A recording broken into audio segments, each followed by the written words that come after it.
All right, let's give this a shot. Hey everybody, Matthew Omican here for Lane Ag Supply. And this video is sponsored by Heads Up. Why is it sponsored by Heads Up?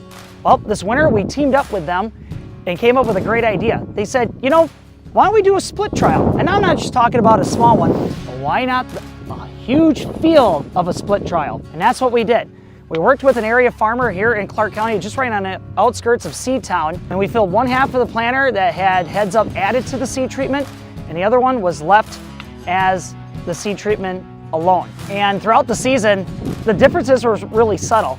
But now, just stepping out here, it is more apparent than ever. So here's what's going on. This was the side of the planter that had Heads Up added. This side is without.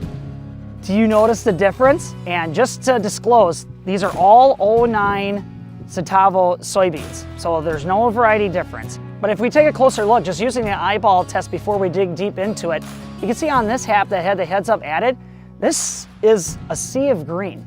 And we're seeing very, very limited stress on these plants. They're starting to turn, but you can see that they're holding their green vibrance really well. And then over here, we're noticing that this side had a little bit more stress and is turning early. But why don't we take a closer look at these? So when we're looking at this side that didn't have the Heads Up, one thing I noticed is not just with the yellowing, you can see that, you know, we have decent pod setting.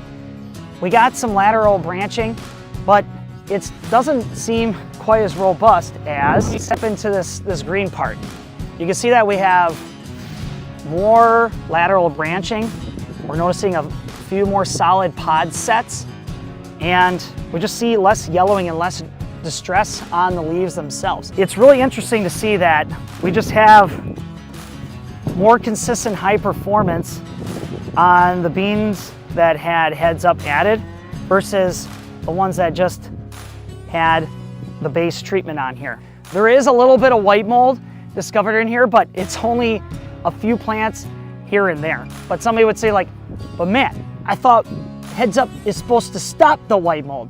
It raises the tolerance level of the soybean plant, meaning the severity over 10 years of data, mind you, has been consistent that it's less severe where you have the Heads Up versus where there's no Heads Up. That's what's really great about the Heads Up seed treatment too, is it's very cost effective, meaning it's a low input cost and there's no labor to the farmer. It gets treated, gets slapped on there, and that's all you need to worry about, other than getting the seed in the ground. That's another thing I want to add in here quick.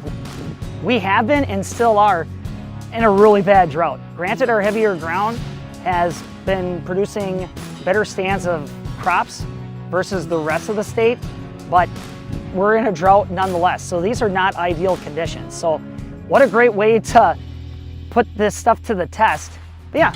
Anyway, that's all I wanted to show you today. Thank you so much for watching. If you like this video, why don't you hit the little like button there down at the bottom, share this with your internet friends, and stay tuned because we're going to be tracking this field more and more and showing you what kind of advantages Heads Up can give to your soybeans.